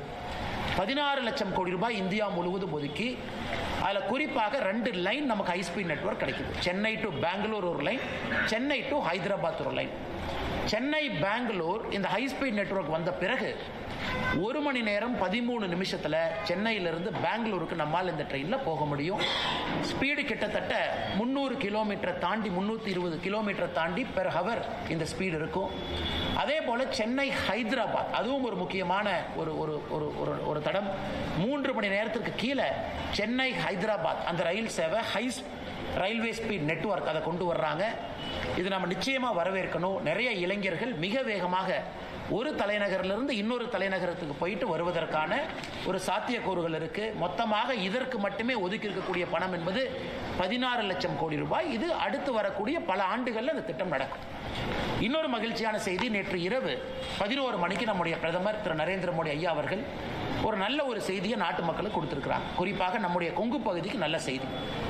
இந்தியாவிற்கும் அமெரிக்காவுக்கும் இழுபறியாக இருந்த இந்த வர்த்தக ஒப்பந்தம் என்பது நேற்று இரவு அது முழுமை பெற்றிருக்கிறது. நம்முடைய பிரதமர் நரேந்திர மோடி ஐயா அவர்கள் தன்னுடைய எக்ஸ் பக்கத்தில் இதை பற்றி பதிவு செஞ்சிருந்தாங்க. இன்னைக்கு காலையில் மத்திய அரசும் கூட செய்தி குறிப்பு வெளியிட்டிருக்கிறாங்க. முதல்ல ட்ரம்ப் அவர்கள் 25% நமக்கு வரி விதித்தாங்க. அதன் பிறகு ரஷ்யாட்ட ஆயில் வாங்குறோன்னு சொல்லிட்டு இன்னொரு 25% விதித்தாங்க. மொத்தமாக இந்தியாவுக்கும் அமெரிக்காவுக்கும் 50% டாரிஃப் போட்டிருந்தாங்க. நேற்று பேச்சுவார்த்தைக்கு பிறகு இந்தியாவுக்கும் அமெரிக்காவுக்கும் வரி விதிப்பு என்பது 18% டேரிஃபுக்கு வந்திருக்கு. ஸோ 18% டேரிஃப் இந்தியாவுக்கும் அமெரிக்காவுக்கும். அதை நேற்று ட்ரம்ப் அவர்களும் நம்முடைய இந்திய நாடும் ஒத்துக்கிட்டாங்க. இது ஏன் 18%? இன்னைக்கு அமெரிக்கா விதிச்சிருக்கக்கூடிய வரி விதிப்பு அக்ராஸ் த வேர்ல்டு பார்த்தீங்கன்னா எல்லா நாடுகளுமே 18% மேலே தான் இருக்கிறாங்க. வியட்நாம் 18% மேலே, சைனா இன்னும் டீல் அவங்க கன்க்ளூட் பண்ணல, அமெரிக்காவுடைய பக்கத்து நாடுகள் நெய்பர்ஸ் அவர்களும் 18% மேலே இருக்கிறாங்க. சில நாடுகளுக்கு ட்ரம்ப் அவர்கள் 18% கொடுத்திருக்கிறாங்க. இன்னைக்கு இந்தியாவுக்கும் அவர்கள் 18% கொடுத்திருப்பது நம்முடைய தொழில்துறை மத்தியில் இருந்து அன்சர்டனிட்டி இன்னைக்கு போயிருச்சு. குறிப்பாக திருப்பூர் பகுதி, ஈரோடு பகுதி, கரூர் பகுதியில் எக்ஸ்போர்ட் செய்யக்கூடியவங்க, ஹோம் டெக்ஸ்டைல் நிறைய விஷயங்கள் செய்யக்கூடியவங்க, பனியன் செய்யக்கூடியவங்க ஒரு அன்சர்டனிட்டி இருந்துச்சு கடந்த 3 மாத காலமாக, செய்வோமா மாட்டோமான்னு. இன்னைக்கு அது 18% அது வந்திருக்கு. அதனால் நிச்சயமாக இது வரவேற்க வேண்டிய ஒரு விஷயம். அதே நேரத்தில் ட்ரம்ப் அவர்கள் ஆயிலை பற்றியெல்லாம் பேசியிருக்காங்க, அதுக்குள்ள நான் போக விரும்பலை. அதிகாரப்பூர்வமாக நம்முடைய இந்திய அரசு என்ன சொல்கிறாங்களோ அதை மட்டும்தான் நீங்கள் என்னால் பகிர முடியும். அதனால் நிச்சயமாக 18% டாரிஃப் என்பது இந்த சூழ்நிலையில் வரவேற்கப்பட வேண்டிய ஒன்று. இன்னைக்கு இந்தியா உலகத்தினுடைய மைய ஒரு நாடாக மாறிக்கொண்டிருக்கிறது. இப்போ தான் ஐரோப்பிய யூனியன் நாடுகள் 22 நாடுகளோடு ஒரு வர்த்தக ஒப்பந்தத்தை நம்ம கொண்டு வந்திருக்கின்றோம். அது நண்பர்களுக்கு தெரியும், 2007 பேசி கொண்டிருக்கக்கூடிய வர்த்தக ஒப்பந்தம், அது 2013 சஸ்பெண்ட் ஆன ஒரு ஒப்பந்தம், அது 2019 மறுபடியும் ரீஸ்டார்ட் ஆன ஒரு ஒப்பந்தம். இன்னைக்கு 2026 நம்ம அதை கன்க்ளூட் பண்ணியிருக்கிறோம். அதுவும் குறிப்பாக நம்முடைய கொங்கு பகுதிக்கு ஒரு மிகப்பெரிய ஒரு வாய்ப்பாக நாங்கள் பார்க்கின்றோம், மிகப்பெரிய வாய்ப்பாக பார்க்கின்றோம். தமிழகம் முழுவதுமே இன்னைக்கு தென் தமிழகத்தில் நிறைய மேனுஃபேக்சரிங் யூனிட் போகுது. தூத்துக்குடி பகுதி, திருநெல்வேலி பகுதி, அவர்களும் முறையாக இதை இரண்டும் பயன்படுத்தும் பொழுது தமிழகத்தினுடைய வளர்ச்சி, குறிப்பாக தென் தமிழகத்தினுடைய வளர்ச்சி அடுத்த கட்டத்திற்கு இது போகும். அதனால் இது ஆரம்ப கமெண்ட்ஸ் உங்களுக்கு பட்ஜெட்டை பற்றி, குறிப்பாக அமெரிக்க டாரிஃப் டீலை பற்றி நம்முடைய பத்திரிகை நண்பர்களுக்கு இருக்கக்கூடிய கேள்விகளுக்கு நாங்கள் பதில் சொல்றோம். சார், எம்எஸ்எம்இ சம்பந்தமாக அதாவது பிரைஸ் மானிட்டரிங் கமிட்டி வெளியே சொல்லி ரொம்ப காலமாக கேட்டுருக்குறாங்க. 7 கோடி பேர் இந்தியாவில் இருக்கிறாங்க. ஆனால் ஒரு 5-6 கம்பெனி, கார்பரேட் கம்பெனிக்கார மட்டும் தீர்மானிக்கிற ரா மெட்டீரியல் ரேட் தான் இருக்குது. ஸோ அப்படிங்கிற போது மானிட்டரிங் கமிட்டி வேணும் எம்எஸ்எம்இ கேட்குற போது ஏன் கடந்த பட்ஜெட்லேயும் அறிவிக்கல, இந்த பட்ஜெட்லேயும் அறிவிக்கல? ஆனால் ஒரு பட்ஜெட்டை பொறுத்த வரைக்கும் எல்லா மக்களுக்கும் எல்லா விதமான எதிர்பார்ப்புகளும் இருப்பது நியாயமான எதிர்பார்ப்பு தான். எல்லோருக்குமே எல்லாம் வேண்டும் என்று நினைக்கக்கூடிய நியாயமான எதிர்பார்ப்பு தான். இப்போ ஒரு பக்கம் நம்முடைய அரசு கடந்த 12 ஆண்டுகளாக பார்க்கும் பொழுது சப்ளை செயினை நம்ம டைவர்சிஃபை பண்ணுறோம், எல்லா பக்கம் எடுத்துகிட்டு போகிறோம். அதுவும் குறிப்பாக சகோதரருக்கு தெரியும், 12,20,000 கோடி ரூபாய் உள்கட்டமைப்பு நம்ம சொல்லியிருக்கோம். அதில் 7 லட்சம் கோடி ரூபாய்க்கு மேலே அது எம்எஸ்எம்இ இருந்து அது வாங்க போகிறாங்க. அதனால் எம்எஸ்எம்இயை பொறுத்தவரை ஹிஸ்டாரிக்கலி அதிக எம்எஸ்எம்இ இருக்கிறாங்க. இன்றைக்கும் 10,000 கோடி ரூபாய் ஈக்விட்டி இன்ஃபியூஷன், மைக்ரோ என்டர்பிரைஸ்க்கு 2,000 கோடி ரூபாய் ஏற்கனவே சொன்னது தான். அதனால் இன்னைக்கு பிரைஸ் மானிட்டரிங் கமிட்டி, அதுக்கு ஒரு பக்கம் competition commission of India CCI இருக்குது, அவங்க கொலூட் ஆகிறாங்களா அப்படின்னு பார்க்குறாங்க. இன்னைக்கு எல்லா நாட்டிலையுமே காலகட்டத்தில் டாடா ஒரு காலத்தில், பிர்லா ஒரு காலத்தில், ரிலையன்ஸ் ஒரு காலத்தில், அதானி ஒரு காலத்தில், எல்லாமே பெரிய பெரிய நிறுவனங்கள் இருப்பது வாடிக்கை தான். ஆனால் இன்னைக்கு அதையும் தாண்டி சிறு குறு நிறுவனங்கள் வளர வேண்டும் என்பதற்காகத்தான் இவ்வளவு நோக்கம். இந்த 10,000 கோடி ரூபாய் ஒதுக்கிறது, 2,000 கோடி ரூபாய் ஒதுக்கிறது, அவர்களுக்கு தேவையான கடனை கொடுப்பது எல்லாமே சிறு குறு நிறுவனங்கள் வேகமாக வளரணும், அவங்க இடத்த கெட்டியாக பிடிச்சிக்கணும் அப்படின்னு. ஆனால் அவர் சொல்வது அநியாயமான கோரிக்கை என்று சொல்லலை, அதற்கான காலரும் சூழமும் வரும் பொழுது. ஏன்னா நீங்கள் இன்னைக்கு சிறு குறு நிறுவனத்திற்கு பிரைஸ் மானிட்டரிங் கமிட்டி கொண்டு வரும் பொழுது அது பல விஷயத்தை பாதிக்கும். ஒரு பக்கம் நம்ம ஜிஎஸ்டி வச்சிருக்கோம், பல விஷயங்களை பாதிக்கும். இன்னொரு பக்கம் நிதி பகிர்மானம் இருக்கு, இன்னொரு பக்கம் ஃபினான்ஸ் கமிஷனுடைய அறிக்கை இந்த ஆண்டு நாம் ஏற்றிருக்கோம். அதனால் பொறுத்திருப்போம். ஒரு ஆண்டும் கூட ஒரு இம்ப்ரூவ்மெண்ட் வரும். அதே நேரத்தில் எம்எஸ்எம்இ எக்ஸ்பான்ஷனும், எம்எஸ்எம்இக்கு வரக்கூடிய சப்ளை செயின் டைவர்சிஃபிகேஷனும் நம்முடைய மத்திய அரசு திட்டமிட்டு அதை பெருக்கிக் கொண்டிருக்கின்றார்கள் என்கின்ற கருத்தை இந்த நேரத்தில் நான் பகிர்ந்து கொள்ள வேண்டும்.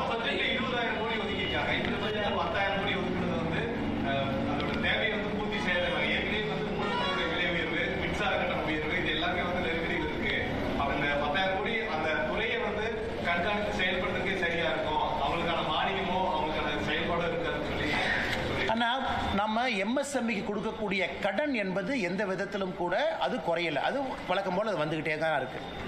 இந்த ஆண்டு நாம் கொடுத்திருப்பது 10,000 கோடி ரூபாய் ஈக்விட்டி இன்ஃபியூஷன்.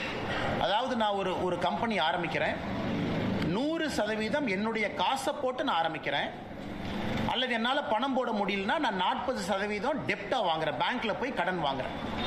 இந்த பட்ஜெட்ல முதலாக நாம் சொல்லியிருப்பது 10,000 கோடி ரூபாயும் நீங்க போடக்கூடிய மூலதனத்தில் மத்திய அரசு பங்கேற்கும் என்று சொல்லியிருக்கின்றோம். இது முதல் முறையாக ஈக்விட்டி இன்ஃபியூஷன், அதாவது கடன் கிடையாது, அவர்கள் போடக்கூடிய மூலதனத்தில் அவர்களோடு மத்திய அரசு ஈக்விட்டி போடுது. இது அமெரிக்காவில் ட்ரம்ப் வந்த பிறகு கவர்மெண்டே ஒரு ஸ்டேக் எடுக்கிறாங்க. ஆனால் நிச்சயமாக இது முதல் முறை. மற்றபடி எம்எஸ்எம்இக்கு நம்ம கொடுக்கக்கூடிய சலுகைகள், எம்எஸ்எம்இக்கு கொடுக்கக்கூடிய புஷ், இந்த 12 லட்சம் கோடியில் கூட 7 லட்சம் கோடி ரூபாய்க்கு மேல உள்கட்டமைப்பு எம்எஸ்எம்இ இருந்தா நம்ம அதை வாங்க போறோம்.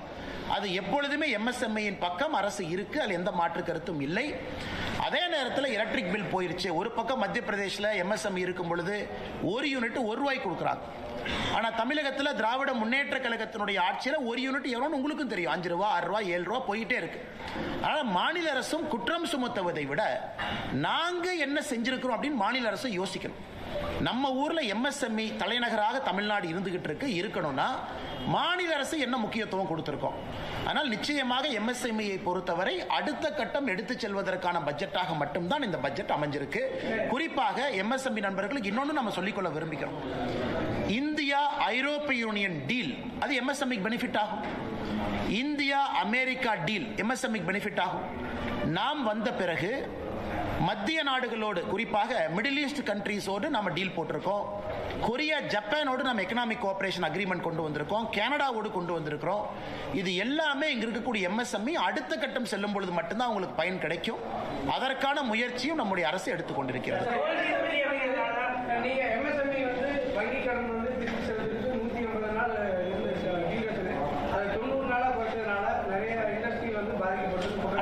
எம்எஸ்எம்இனுடைய சைக்கிளை நம்ம ரெடி பண்ணியிருக்கோம். அதாவது எம்எஸ்எம்இ கிட்ட இருந்து ஒரு பொருளை நான் வாங்குறேன், அந்த பொருளுக்கு நான் பணம் கொடுக்குறேன். அந்த பணம் கொடுக்கக்கூடிய சைக்கிள் இன்னைக்கு எம்எஸ்எம்இக்கு அட்வான்டேஜாகத்தான் மத்திய அரசு மாற்றி இருக்கு. கிரெடிட் சைக்கிள் நம்ம சொல்லுவோம். இன்னைக்கு நான் எம்எஸ்எம்இ போய் ஒரு பொருளை வாங்கிக்கிட்டு 3 மாசம் கழிச்சு பணம் கொடுக்கலாம், 4 மாசம் கழிச்சு பணம் கொடுக்கலாம். அந்த பணத்தை குறிப்பிட்ட காலகட்டத்துக்குள்ள நீங்க கொடுக்கணும். கொடுக்கலனா யாரு நான் பணம் கொடுக்கணுமோ எனக்கு அவங்க பெனால்டி போடுறாங்க. இது கண்டிப்பா எம்எஸ்எம்இ லாபம் தானே, இல்லை எந்த விதமான மாற்றமும் கிடையாது. அதே நேரத்தில் திரும்ப திரும்ப நான் கேட்பது, இந்தியா வளரும் பொழுது எம்எஸ்எம்இ வளரலின்னு யாரும் குற்றம் சுமத்த முடியாது. எம்எஸ்எம்இ ஒரு பக்கம் அதிகமாயிட்டு இருக்கிறாங்க. நாட்டினுடைய பொருளாதாரம் 7% மேல வளருது. அப்ப எந்த எம்எஸ்எம்இ வளரலின்னு யார் சொல்றாங்க? போன வருஷத்தை விட இந்த வருஷம் டர்ன் ஓவர் அதிகம் தான். போன வருஷத்தை விட இந்த வருஷம் மார்க்கெட் பெருசாகிட்டு இருக்கு. அதான் உங்களுக்கு இத்தனை டீல் நான் சொல்றேன். அதனால இது எதிர்க்கட்சி நண்பர்கள் அவங்க எம்எஸ்எம்இக்கு என்ன பண்றாங்கன்னு தான் நான் குறிப்பிட்டு கேட்கிறேன். கரண்ட் விலையை குறைச்சிங்களா? எம்எஸ்எம்இக்கு ஒரு டாக்ஸ் சப்சிடி கொடுத்தீங்களா? இன்னைக்கு நம்ம சொல்றோம் டேட்டா சென்டர் இந்தியாவில் வந்து நீங்க வச்சீங்க அப்படின்னா 2047 வரைக்கும் டாக்ஸ் ஹாலிடே. 2047 வரைக்கும் ₹1 வரி கட்ட வேண்டாம். ஆனா இந்தியாவில் டேட்டா சென்டர் கொண்டு வாங்க. நம்முடைய மத்திய அரசை பொறுத்த வரைக்கும் நாம் நன்றாக புரிந்து கொள்ள வேண்டும். ஒரு மாநில அரசு மாதிரி சுருக்கமாக ஒரு மாநிலத்தை மட்டும் பார்த்து அவங்க போட முடியாது. பக்கத்து நாடுகள் எவ்வளவு காம்படேட்டிவா இருக்காங்க, அந்த நாட்டினுடைய வளர்ச்சி பாதை எப்படி இருக்கு, இன்னைக்கு அதை மிஸ் பண்ணிட்டோம் அப்படின்னா அடுத்த 20 ஆண்டுகள்ல இந்தியா எப்படி இருக்கும், இதெல்லாத்தையும் யோசிச்சு தான் மத்திய அரசு ஒரு பட்ஜெட்டை போடுறாங்க. அதன் அடிப்படையில் எல்லாருக்குமே ஊக்குவிச்சிருக்கிறோம். எம்எஸ்எம்இல ஆரம்பித்து நான் ஏற்கனவே சொல்ல 7 ஃப்ரான்டியர் செக்டர், பயோஃபார்மான்னு சொல்றோம். நான் உங்களுக்கு தெரியும் 10,000 கோடி ரூபாய் ஒதுக்கி இருக்கும். அது எம்எஸ்எம்இ பயன்பெறாதுங்களா? Electronic component manufacturing scheme 40,000 crore ரூபாய் ஒதுக்கி இருக்கும். எம்எஸ்எம்இக்கு ஆர்டர் வராதா? கோயம்புத்தூர்ல 100% வரும். இதை மாநில அரசு எப்படி பயன்படுத்துறாங்க? ஒரு Mitra park, PM Mitra park, textile park மாநில அரசு சண்டை போட்டு விருதுநகர் கொண்டு போனாங்க. திருச்சுழி பக்கத்துல கொண்டு போனாங்க நிதியமைச்சர் அவர்கள், திருச்சுழி தொகுதியின். இன்னைக்கு அந்த மித்ரா பார்க் எங்க இருக்கு?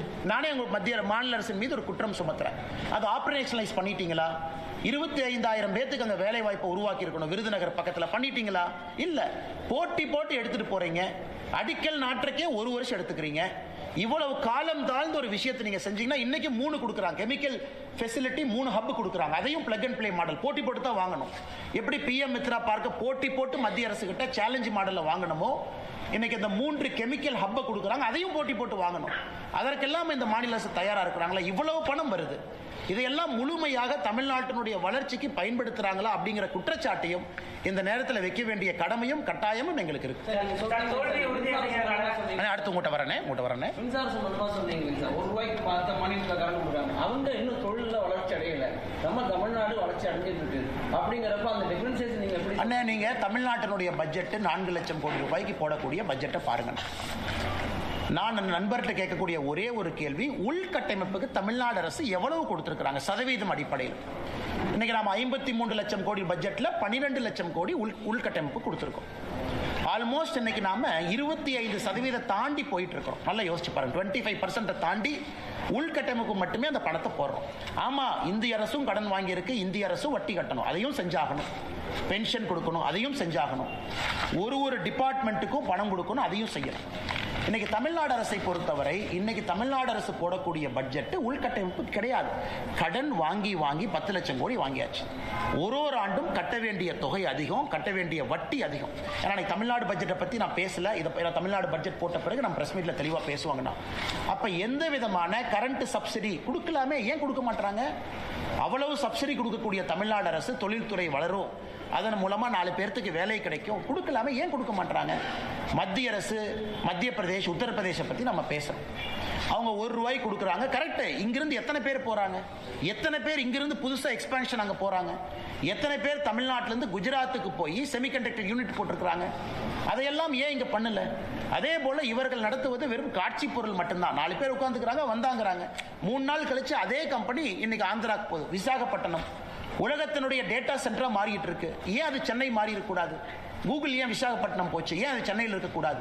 அதனால் பட்ஜெட் என்பது எல்லா மாநிலத்திற்கும் பொதுவாக ஒரு ஆப்பர்ச்சுனிட்டி கொடுத்திருக்கிறாங்க.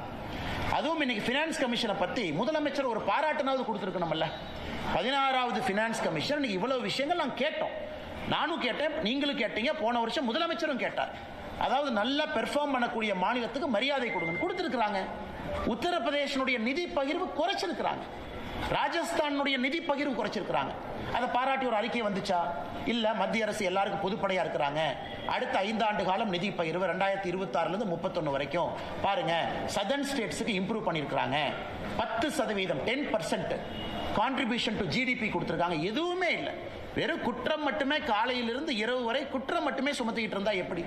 அந்த பக்கம் ஆந்திர பிரதேசம் பாருங்க, எப்படி அவர் சந்திரபாபு நாயுடு எப்படி அருமையா பேசி அவர் மாநிலத்துக்கான வேலையை வாங்கிக்கிறாங்க. அதனால்தான் எங்களுக்கு நம்பிக்கை இருக்கிறது.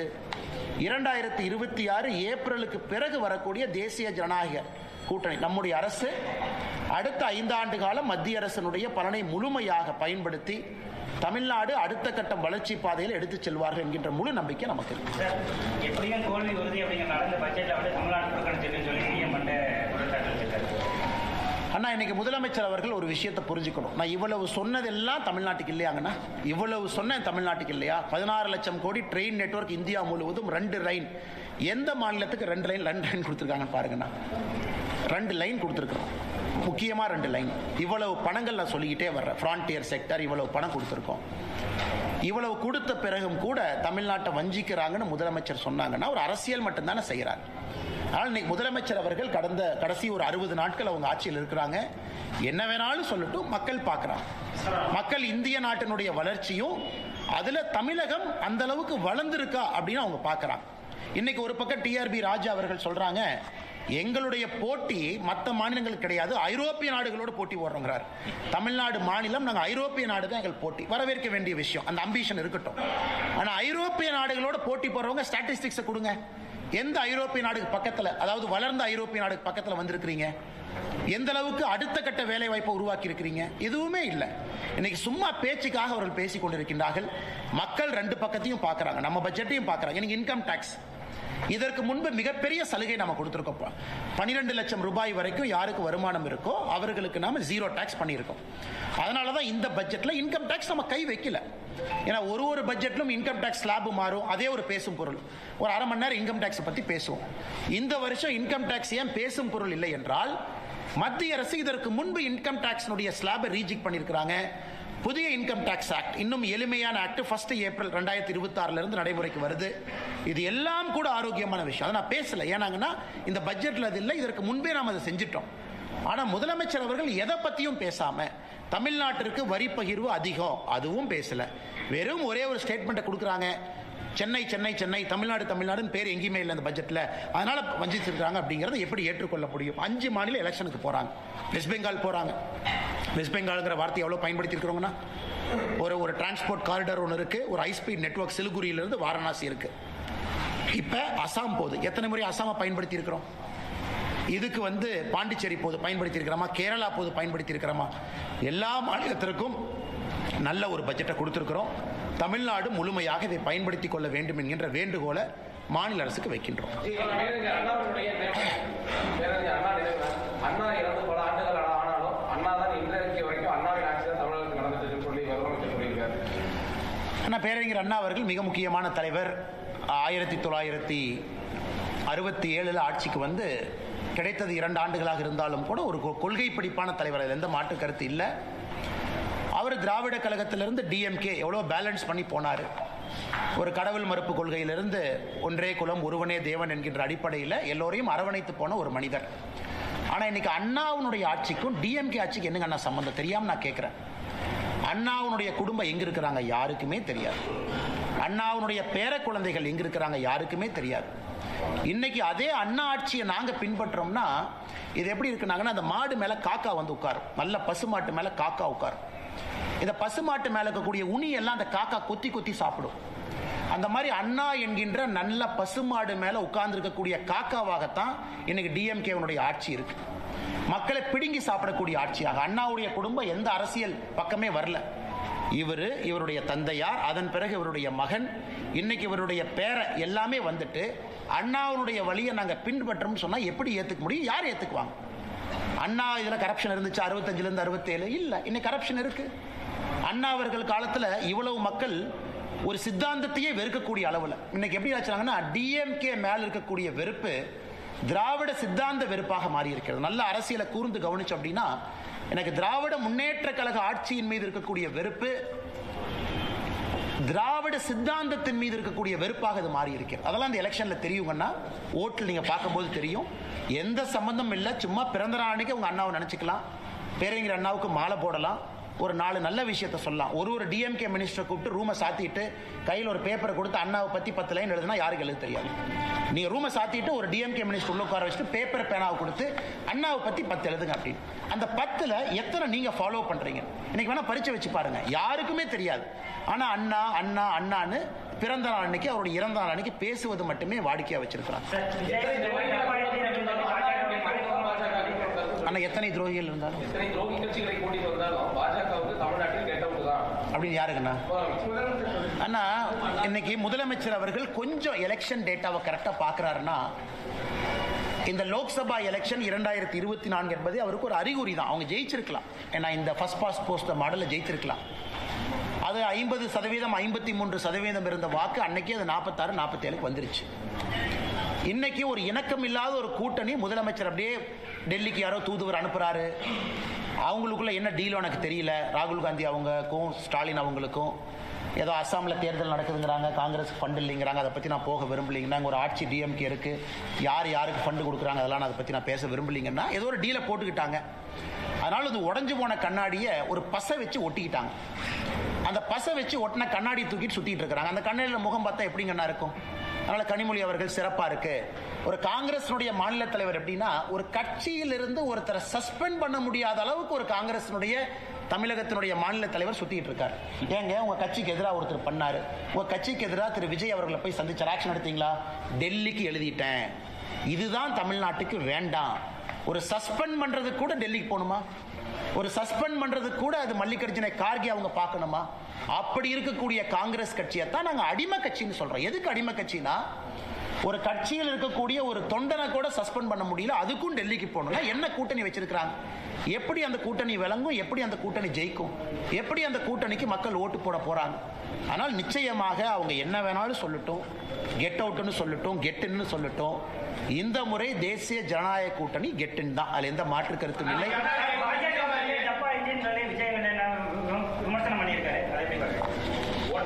அண்ணா நான் பெரும்பாலும் அப்படின்னு யார் சொன்னாங்கன்னா, ஓகே அண்ணா, நான் விஜய் அவர்களை பொறுத்தவரை நான் என்னோட கமெண்ட் எப்பவுமே மாறலிங்கன்னா, அரசியலுக்கு வந்திருக்கிறாரு, வரவேற்கிறோம், மக்கள் முன்னாடி இருக்கட்டும், அவர் எல்லாம் பேசட்டும், இவிஎம் மிஷின் பதில் சொல்லும். ஆனா விஜய் அவர்கிட்ட இன்ஜின் இருக்கான்னு எனக்கு தெரியலையே. அட்லீஸ்ட் எங்ககிட்ட இன்ஜின் இருக்கு, டபுள் இன்ஜின் இருக்கு. விஜய் அவங்க இன்ஜினையே நம்ம பார்க்கலையே. அது இன்ஜின் இருக்கா, இல்ல கார்பரேட்டர் இருக்கா, அந்த இன்ஜினை ஸ்டார்ட் பண்ற ஆள் இருக்கா, அந்த இன்ஜின் ஒரு சேசியில மாட்டுவாங்களான்னு வண்டி இல்லை, சேசி இல்லை, இன்ஜின் இல்லை, அதுக்குள்ளே போடுற பெட்ரோல் இல்லை, டீசல் இல்லை. ஆனால் இன்னைக்கு விஜய் அவர்கள் தமிழ்நாட்டில் ஒரு அரசியல் கட்சி இன்ஜினை பற்றி பேசக்கூடாதுன்னா அது திரு விஜய் அவர்கள் இன்ஜினை பற்றி பேசக்கூடாது. ஒருவேளை 234 தொகுதியில் கேண்டிடேட் போடுறார், ஒத்துக்கிற இன்ஜின் இருக்கு. 234 கேண்டிடேட்டும் மக்கள் ஏத்துக்கிறாங்க, அதுக்கு போடுற பெட்ரோல் இருக்கு. விஜய் வெளியே வந்து வீதி வீதியாக தெரு தெருவாக பிரச்சாரம் பண்றார், சேசி இருக்கு. மக்கள் ஓட்டு போட்டு ஒரு நல்ல சதவீதம் வர்றாரு, அந்த வண்டி ஓடுது. இன்ஜினே இல்ல, சேசி இல்ல, பெட்ரோல் இல்ல, டீசல் இல்ல. அவங்கெல்லாம் இன்னைக்கு பாரதிய ஜனதா கட்சியை பார்த்து டப்பா இன்ஜின், இந்த இன்ஜின்ங்கிறாங்க. அடுத்து திரு ஸ்டாலின் அவர்கள் சொன்னது எனக்கு டிஎம்கே எப்படின்னாங்கன்னா, ஐயா அந்த எல்லாம் ஓடி போயிட்டாங்கன்னா அந்த ஸ்கூல் ஹாஸ்டல்ல, காலேஜ் ஹாஸ்டல்ல பாத்ரூம்ல போய் சில பேர் கிறுக்குவாங்க. அந்த கறிக்கட்டை எடுத்துட்டு போய் பாத்ரூம்ல கிறுக்குவாங்க. நம்மள அந்த பப்ளிக் பாத்ரூம் போனா கறிக்கட்டையில கிறுக்குவாங்க. இன்னைக்கு அந்த மாதிரி கிறுக்கக்கூடிய கட்சியாக திமுக மாறி இருக்கு. போஸ்டர் ஒட்டுறானுங்க, ஏமா ஒட்டுறானே தெரியாது. இந்த பாத்ரூம்ல கிறுக்கிறவன் அசிங்கமா இந்த காலையில் 2 மணிக்கு போய் இந்த பொது கழிப்பிடத்துல முகத்தை மூடிட்டு போய் கறிக்கட்டையில் எழுதிட்டு வருவான். இன்னைக்கு திமுக கார டப்பா இன்ஜின் ஒட்டுறானா காலையில முகத்தை மூடிட்டு போய் ஒட்டிட்டு வர்றான். ஏன்னா உனக்கே தெரியும் நீ ஒட்டுறதே ஒரு நான்சென்ஸ். தமிழ்நாடு மக்கள் அதை ஏத்துக்க மாட்டாங்கன்னு தெரியும். அதனால இவங்க சும்மா போய் போஸ்ட் ஒட்டுட்டோம். நேற்று பார்த்தேன் சென்னையில் வந்து இந்த பட்ஜெட்ல தமிழ்நாட்டுக்கு அல்வா கொடுத்துட்டாங்கன்னு. ஒரு அல்வா வாங்கி கொடுத்தது எப்படி இருந்துச்சுன்னா, டிஎம்கே ஆட்சி 5 வருஷம் முடிஞ்சு தமிழ்நாட்டு மக்களுக்கு அல்வா கொடுத்ததாகத்தான் நான் பார்த்தேன். சென்னை முழுவதுமே ஒரு கையில் ஒரு போஸ்டரை வச்சுக்கிட்டு அல்வாவை கொண்டே வீடு வீடாக கொடுத்துக்கிட்டு இருந்தாங்க. அதனால முதலமைச்சர் அவர்கள் கஷ்டப்பட்டாரோ அப்படி இப்படின்னு பண்ணார். ஆனா ஒண்ணுமே கிரவுண்ட் லெவல்ல ரிஃப்ளெக்ட் ஆகல. சட்டம் ஒழுங்கு தரிகட்டு போயிருக்கு. இதெல்லாம் இன்னும் ஒரு 50-60 நாள் தானா. நீங்களும் பார்க்க போறீங்க, நாங்களும் பார்க்க போறோம். தமிழ்நாட்டில் அமைந்தது வந்து பாஜக தலைமையிலான கூட்டணி தான் அப்படின்னு சொல்லிட்டு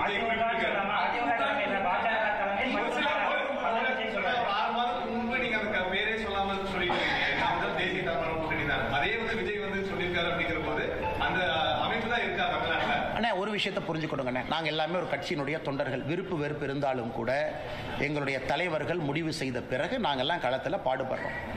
தமிழகத்தில் இருப்பது அனைத்து இந்திய அண்ணா திராவிட முன்னேற்ற கழகம் தலைமையிலான தேசிய ஜனநாயக கூட்டணி. இந்த எலெக்ஷனுக்கு போகிறோம். இதற்கு முந்தைய முதலமைச்சர், இன்றைய முதலமைச்சருடைய வேட்பாளராக இருக்கக்கூடிய அண்ணன் எடப்பாடி பழனிசாமி அவர்கள் தலைமையில் நாங்கள் போகிறோம் களத்துக்கு.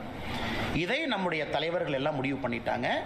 எதுக்கு பிரச்சாரம் நடந்தாச்சு, கீழே எங்கள் தொண்டர்கள் வீதி வீதியாக தெரு தெருவாக வேலை பார்க்குறாங்க. இன்னைக்கு விஜய் அவர்கள் எப்படின்னாங்கன்னா, நான் ஏற்கனவே சொன்னேங்கன்னா அவரை சும்மா நான் தேவையில்லாமல் ஒரு குற்றம் சுமத்த விரும்பல. அரசியலுக்கு வந்திருக்கிறாங்க, பண்ணட்டும். ஆனால் இன்னைக்கு பேசும் பொழுது அவருக்கு என்னன்னா, மக்கள் கைத்தட்டணும், விசில் அடிக்கணும், அவங்க வந்து ஏதாச்சும் ஆரவாரமாக பேசணும். அதற்காகத்தான் விஜய் அவர்களுடைய பேச்சு இருந்ததாகத்தான் நான் பார்க்குறேன். அது ரொம்ப சப்ஸ்டன்ஸா மக்களை சிந்திக்க வைக்கிற அளவுக்கு, எதற்காக நான் இத்தனை கட்சிகளை தாண்டி உங்களுக்கு ஓட்டு போடணும், உங்க பாலிசி என்ன, உங்க ப்ரோக்ராம் என்ன, நீங்க தமிழ்நாட்டுக்கு என்ன செய்ய இதுவரைக்கும் செய்யாத என்ன செய்ய போறீங்க அப்படிங்கிறத நான் பார்க்கலீங்கன்னா. ஸோ விசிலுக்காக ஒரு கைத்தட்டலுக்காகத்தான் விஜய் அவர்கள் பேசினாங்க. அதில் தான் அந்த கூட்டணியை பற்றி பேசினதாக மட்டும்தான் நான் பார்க்குறேன். அதில் ஒரு சப்ஸ்டன்ஸும் ஒரு டெப்த்தும் தமிழ்நாட்டு மக்களை சிந்திக்கக்கூடிய விதத்தில் இருந்ததா நான் பார்க்கல. அதனால் அதை அப்படியே கடந்து நாம போயிடலாம்.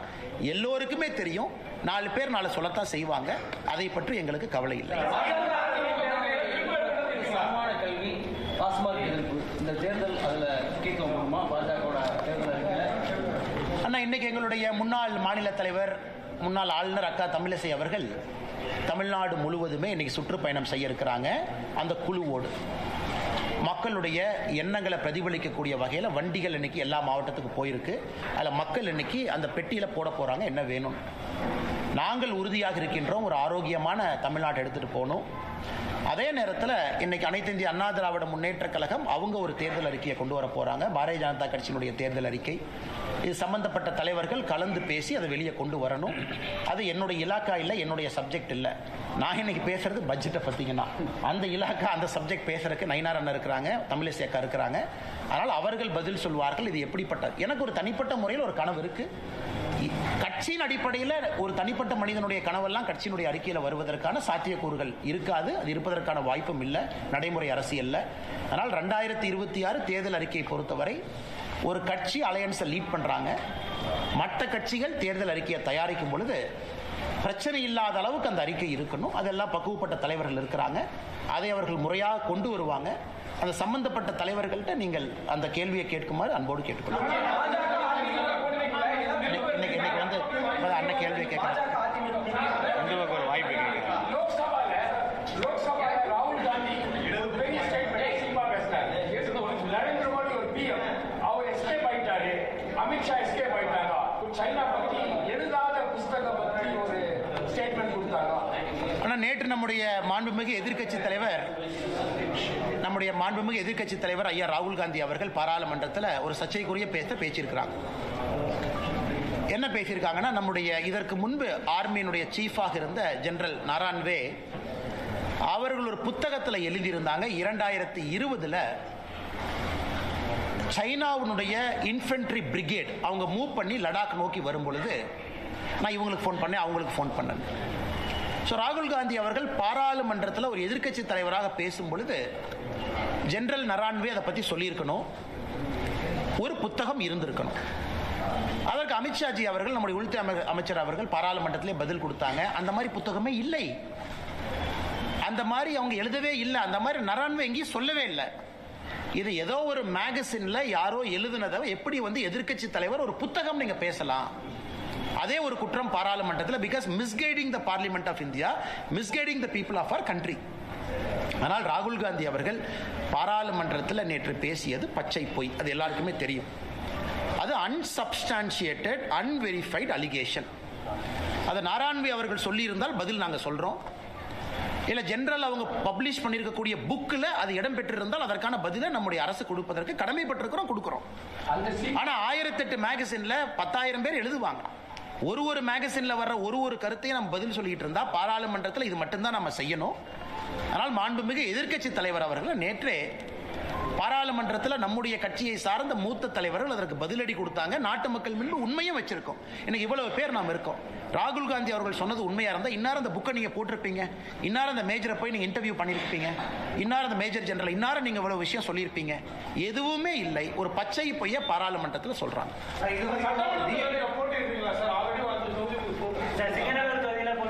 நான் நம்முடைய கட்சி தலைவர்கள் நயினார் அவர்களுக்கு நான் வேண்டுகோள் விடுத்திருக்கின்றேன். இந்த நேரத்தில் கொஞ்சம் என் தந்தையாரனுடைய உடல்நிலை, அவரை பார்த்துக்கணும். அதனால தான் அதிகமாக இன்னைக்கு கோயம்புத்தூர் பகுதியில் இருக்கேன். அப்பா அவங்க கொஞ்சம் டயாலிசிஸில் இருக்காங்க. To take care of him. என்னுடைய முதல் கடமை அது. அதனால் இன்றைக்கி அந்த அடிப்படை வேலைகள் என்னால் செய்வதற்கான சாத்தியக்கூறுகள் இல்லை. என்னால் அதிகமாக ட்ராவல் பண்ண முடியாதுங்கிற வேண்டுகோளை வச்சிருக்கிறேன். கட்சியும் அதை ஏற்றுக்கிட்டு வேறு பொறுப்பாளர்களை ரீஅலோகேட் பண்ணுவாங்க. அதே நேரத்தில் பாரதிய ஜனதா கட்சி அடுத்த பிரச்சாரம் வேறு என்ன சொல்கிறாங்களோ அதற்கு நான் தயாராக இருக்கின்றேன், என்ன செய்யணும் அப்படின்னு. அது நயினார் நாகேந்திரன் அவர்கள் நம்ம கட்சியினுடைய மூத்த தலைவர்களுக்கும் எனக்கும் இருக்கக்கூடிய ஒரு கருத்து, உள்ளுக்குள்ளே நாங்கள் பேசிக்கிறோம். அதனால் கட்சிக்கு என்ன வேலை செய்யணும், கூட்டணிக்கு என்ன வேலை செய்யணும், நிற்கக்கூடிய பாரதிய ஜனதா கட்சியினுடைய வேட்பாளர்களுக்கு என்ன வேலை செய்யணும், நம்முடைய கூட்டணி கட்சி அனைத்து இந்திய அண்ணா திராவிட முன்னேற்ற கழகம் உட்பட எல்லா கட்சிகளுக்கும் என்ன வேலை செய்யணும்னு கட்சி சொல்லுதோ அந்த வேலையை செய்வோம். இப்போதைக்கு அதிகமாக டிராவல் பண்ண முடியாத சூழ்நிலை எனக்கு இருக்குது. அதனால் அதையும் கட்சி புரிஞ்சுக்கிட்டாங்க. சம்பந்தப்பட்ட நேரத்தில் என்ன வேலை, தேர்தல் நிற்பதா இல்லையா, இதெல்லாம் செய்யணுமான்னு கட்சி சொல்லட்டுங்கன்னா அதுக்கப்புறம் நான் பேசுகிறேன். சிங்காநல்லூர் தொகுதிக்கு வேறு ஒரு பொறுப்பாளரை இந்த கட்சியிலிருந்து நியமனம் பண்ணுவாங்கன்னா வேறு ஒரு தலைவர் பண்ணுவாங்க. தமிழ்நாட்டினுடைய 6 இதுக்கும் பண்ணுவாங்க. ஆனா அதற்கான காலமும் சூழ்நிலையும் இன்னும் நிறைய இருக்கு. இன்னும் ஒரு 30-40 நாட்கள் இருக்கு. கட்சி என்ன சொல்லுது அப்படின்னு தெரிஞ்சுக்கிட்ட பிறகு உங்ககிட்ட நான் பேசுறேங்க.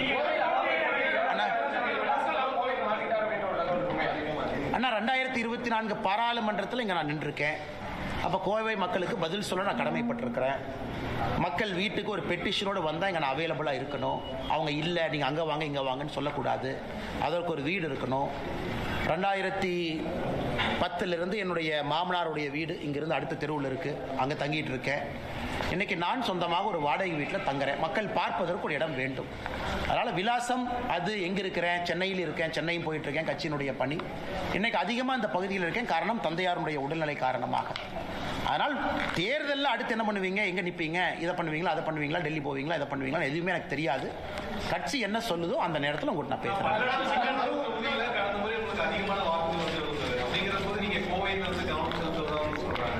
இல்லை, கோயம்புத்தூரில் பாரதிய ஜனதா கட்சி அனைத்து இந்திய அண்ணா திராவிட முன்னேற்ற கழகம் கூட்டணி அங்கே வெற்றி பெறணும். அது நம்முடைய தொண்டராக நம்முடைய கடமை. இங்கே நமக்கு ஒரு சிட்டிங் எம்எல்ஏ இருக்கிறாங்க. கோயம்புத்தூர் தெற்கு தொகுதியில் வானதி ஸ்ரீனிவாசன் அவங்க இருக்கிறாங்க. அவர்கள் மறுபடியும் கட்சி அக்காவை நில்லுங்கன்னு சொல்லும் பொழுது அக்கா வெற்றி பெற்று மறுபடியும் பெரிய அளவில் அவங்க போகணும், இன்னும் அதிகமான மெஜாரிட்டியோடு போகணும். அதெல்லாம் எங்களுடைய கடமை. அதே நேரத்தில் பாராளுமன்ற தேர்தல், இதற்கு முன்பு வேறு வேறு காலகட்டத்தில் பாரதிய ஜனதா கட்சியினுடைய வளர்ச்சி, இதெல்லாமே அனைத்து இந்திய அண்ணா திராவிட முன்னேற்ற கழகத்தினுடைய சட்டமன்ற உறுப்பினர்கள் நிறைய இருக்கிறாங்க. அதனால் இந்த பகுதி முழுவதுமே தேசிய ஜனநாயக கூட்டணி வெற்றி பெற வேண்டும். அதான் எங்களுடைய அடிப்படை நோக்கம். இல்லை இண்டிவிஜுவல் அம்பிஷன், தனிப்பட்ட ஒரு எண்ணம் அப்படிங்கிறது இங்கே கிடையாது. 2026 பொறுத்த வரைக்கும் அது தெளிவாக இருக்கு. யார் முதலமைச்சர் ஆகணும் தெளிவாக இருக்கு. கட்சி யாருக்காக வேலை பார்க்குது தெளிவாக இருக்கு. அகில இந்திய தலைவர்கள் என்ன சொல்லியிருக்கிறாங்க அதுவும் தெளிவாக இருக்கு. அதற்காக நாங்கள் எல்லோரும் வேலை பார்க்குறோம். ஆனால் சாரி, ஆனால் கட்சி தொண்டர்களை பொறுத்தவரை அண்ணாமலையும் ஒரு தொண்டன் தான். கட்சி தொண்டர்களோடு இணைந்து பணிபுரியணும். அதனால் என்ன கட்சி சொல்லுதோ கேட்பதற்கு நாம் கடமைப்பட்டிருக்கிறோம். அதனால் இன்னும் ஒரு மாதம் சரியான நேரத்தில் உங்கள்கிட்ட பேசுகிறேங்க.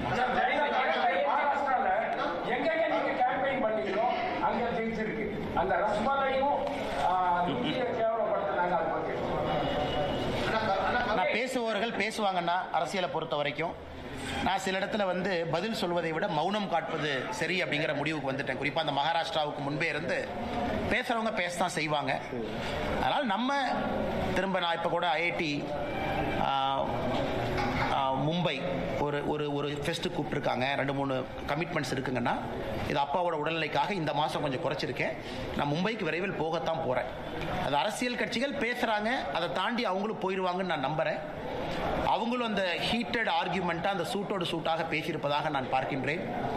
ஒரு அரசியல் கட்சியில் இருக்கிறவங்க அடிப்படை வெறுப்பில் ஒரு கட்சி நடத்த முடியாதுங்கண்ணா. மேடையில் மைக்கில் பேசியிருந்தாலும் கூட ஒரு அடிப்படை வெறுப்பு உணர்வில் நான் சவுத் இந்தியாவை மதிக்க மாட்டேன், நான் தமிழ்நாட்டை மதிக்க மாட்டேன், நான் வேட்டி கட்டவங்களை மதிக்க மாட்டேன்னு ஒரு அரசியல் கட்சியில் ஒரு தலைவர் பேசக்கூடாது. பேசினா தவறு. அதனால் அதை ஹீட்டட் ஆர்கியூமெண்ட்டை ஒரு மேடை பேச்சாக மட்டும் பார்த்துவிட்டு அவர்களும் அதை கடந்து சென்றிருப்பார்கள் என்று நான் நம்புகின்றேன். ரொம்ப ஆச்சரியமா இருக்கு எனக்கு. ஏன்னா நியூஸ் 24/7 நியூஸ் தமிழ் 24/7 ரிப்போர்ட்டர் திரு கதிரவன் அவர்கள், பேர் சரியாக தான் சொல்கிறேன், கதிரவன் அவர்கள் அவங்கள மிரட்டி கிட்னாப் பண்ணி கூட்டிகிட்டு போய் 3 மணி நேரம் 4 மணி நேரம் ஆகி அடித்து வெளியே வர்றாங்க. ஆனால் கரூர் காவல்துறையினுடைய கண்காணிப்பாளர் அவர்கள் ஒரு பத்திரிகை அறிக்கை கொடுக்குறாங்க. அது வேற ஏதோ மாநிலம் மாதிரி இருக்கு. படித்தா எதுவுமே நடக்கலை. அதாவது அவர் அந்த அறிக்கையை படித்தா எப்படி இருந்ததுன்னா, ரிப்போர்ட்டரே கல் எடுத்து தலையில் அடிச்சுக்கிட்டு, அவரே போய் மண்ணில் படுத்து உருண்டு, அவரே போய் ஹாஸ்பிட்டலில் படுத்து எந்திரிச்சு, அவரே வர்றதுக்கான ரிப்போர்ட்டர் பைத்தியமா. அதனால் அந்த காவல்துறையினுடைய அறிக்கையை பார்க்கும் பொழுது எப்படி ஒரு காவல்துறை கண்காணிப்பாளர் இப்படிப்பட்ட அறிக்கையை கொடுக்க முடியும்? அன்னைக்கு சம்பவம் நடந்ததிலிருந்து தமிழ்நாட்டினுடைய எல்லா மீடியாவும் கண்கொத்தி பாம்பா அந்த ஏரியாவில் இருக்கிறீங்க. ரியல் டைம் கவர் பண்றீங்க.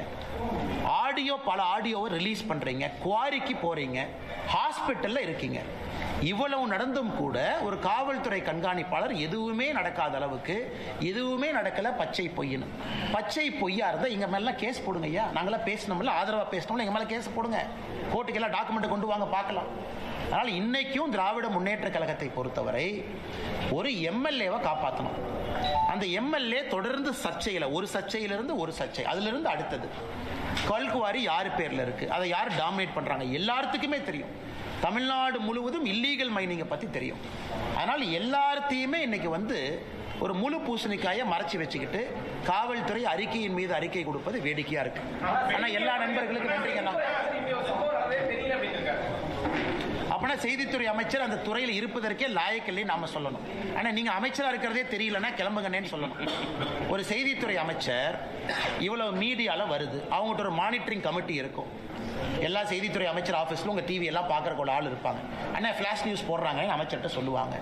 அவர் சம்மந்தப்பட்ட இலாக்காக்கு ஃபோன் பண்ணி அண்ணா என்ன உண்மைன்னு கேட்டுக்க வேண்டிய பொறுப்பு இருக்கு. இவ்வளவு நடந்தும் கூட ஒரு செய்தித்துறை அமைச்சர் என்ன நடக்குதுன்னே தெரியலனா அந்த செய்தித்துறை அமைச்சர் அந்த பொறுப்புக்கு இருக்கக்கூடிய தகுதியான நபரான்னு நான் கேட்குறேன். அது உங்க கடமை. ஊடகத்துறையை மானிட்டர் பண்றது உங்க கடமை. ஊடகத்துறைக்கு ஹெல்ப் பண்றது உங்க கடமை. ஒரு ஃபிளாஷ் நியூஸ் வந்தா ரியாக்ட் பண்ண வேண்டியது உங்க கடமை. மாநில அரசுக்கு பேசி அறிக்கை கொடுக்க வேண்டியது உங்க கடமை. இதையெல்லாம் நாங்க திமுகவின் மீது குற்றம் சுமத்தினா உடனே அறிக்கை வரும். நைட் 2 மணிக்கு அறிக்கை வரும். ஆனா ஒரு நியூஸ் ரிப்போர்ட்டர் தூக்கிட்டு போய் அடிச்சிருக்காங்கன்னு இவ்வளவு தூரம் பேசினதுக்கு அப்புறம் கூட எனக்கு தெரியலன்னு சொன்னாங்கன்னா எப்படி ஏத்துக்க முடியும்? அதனால் ஸ்ரீரங்கத்தினுடைய தொகுதி மக்கள் அதை பார்த்துக்கிட்டு தான் இருக்கிறாங்க. அந்த பகுதியினுடைய மக்கள் அதை பார்த்துக்கிட்டு தான் இருக்கிறாங்க. கரூர் மக்களும் இதை பார்த்து கொண்டுதான் இருக்கின்றார்கள்.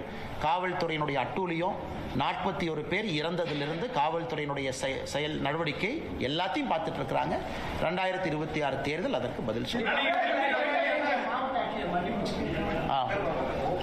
ஆனா இன்னைக்கு ஒரு மாவட்ட ஆட்சியர் ஒரு கோர்ட் முன்னாடி வந்து அங்க இருக்கக்கூடிய police commissioner, deputy commissioner, assistant commissioner மொத்த குழுவா வந்து ஒரு கோர்ட்ல மன்னிப்பு கேட்கறாங்கன்னா இது ஒரு சாதாரண நிகழ்வாக யாரும் கடந்து விடக்கூடாது. ஏன்னா ஒரு ஸ்டேட், ஒரு மிஷினரி, முதலமைச்சர் கோட்டையில் இருக்கிறார். ஆனா அந்த மாவட்டத்திற்கான கவர்மெண்ட் யாருன்னா இவங்க தான். இவங்க வேண்டுமென்றே தவறு செய்திருந்தால் இவர்களை தவறு செய்ய சொன்னது யார்? அதனால என்னை பொறுத்தவரை மாவட்ட ஆட்சியர், police commissioner, deputy commissioner, assistant கமிஷனருடைய தொலைபேசியை கால் ரெக்கார்டை கோர்ட் வாங்கி அதை ஃபோரன்சிக் ஆடிட் பண்ணி இந்த சம்பந்தப்பட்ட நேரத்தில் யாரெல்லாம் அவங்களுக்கு பேசினாங்க, மேல இருந்து உத்தரவு வந்துச்சா, ஸ்வான் அப்படின்னு நம்ம சொல்லுவோம். கோர்ட்ல வந்து சத்திய பிரமாணம் எடுத்து அவங்க சொல்லணும். அதாவது அந்த கோர்ட்டின் முன்பு சத்திய பிரமாணம் எடுத்து ஒரு அதிகாரி சொல்லணும், நான் சொல்வதெல்லாம் உண்மை. அந்த மாதிரி இன்னைக்கு திருப்பரங்குன்றம் விவகாரத்தில் ஆட்சியர், police commissioner, deputy commissioner, assistant commissioner 4 பேரும் ஸ்வான் சத்திய பிரமாணம் செய்து உண்மையை சொல்லணும். யார் போன் பண்ணா, யார் 144 போட சொன்னா, 144 போட்டதே ஃப்ராடுன்னு திருப்பரங்குன்றத்தினுடைய இஷ்யூல மதுரை ஹைகோர்ட் டிவிஷன் பெஞ்ச் சொல்லிட்டாங்க. ரெக்கார்டை பார்த்தோம், அதே ஃப்ராடு. அப்படி இருக்கும் பொழுது இல்லாத ஒரு ரெக்கார்டை உருவாக்கி 144 போட்டிருக்கிறாங்க. அதனால் அவர்கள் மன்னிப்பு கேட்டது பத்தாது, மாண்புமிகு நீதியரசர் அவர்கள் இன்னும் ஒரு படி முன்னாடி போய் அவங்களுக்கு யாரு போன் பண்ணாங்க அந்த காலகட்டத்தில் அப்படிங்கிறதையும் கண்டுபிடித்து அவங்கள சத்திய பிரமாணம் செய்து இதையெல்லாம் சொல்ல வைச்சா தான் உண்மையான இஷ்யூ வெளியே வரும். சாரிங்க ஐயா, தப்பு பண்ணிட்டோங்க ஐயா, மன்னிச்சுங்க ஐயா, நாங்கள் வந்து லா அண்ட் ஆர்டருக்காக இப்படி பண்ணுங்க ஐயா, நாங்கள் நீங்கள் சொன்னதை பண்ணுங்க ஐயான்னு சொல்லிட்டு அப்படியே எஸ்கேப் ஆகி போயிடக்கூடாது. அதனால் நீதியரசர் அவர்கள் இதை கடுமையாக எடுக்கணும். அப்போ தான் இன்னொருக்கா தப்பு பண்ணுற அதிகாரிக்கு புத்தி வரும். தமிழ்நாட்டில் எங்கேயாச்சும் ஒரு அதிகாரி நேர்மையாக தான் இருக்கிறாங்க பாவம், அந்த அதிகாரியை ஃபோன் பண்ணி தொந்தரவு பண்ணி தப்பு பண்ணுங்கன்னு எங்கேயாச்சும் சொன்னாங்கன்னா அது நடக்கக்கூடாது என்பதற்காக இந்த திருப்பரங்குன்றம் இஷ்யூல நீதியரசர் அவர்கள் இந்த அதிகாரிகளை வைத்து உண்மையை கண்டுபிடித்து மக்களுக்கு சொல்ல வேண்டும் என்பது எங்களுடைய வேண்டுகோள்.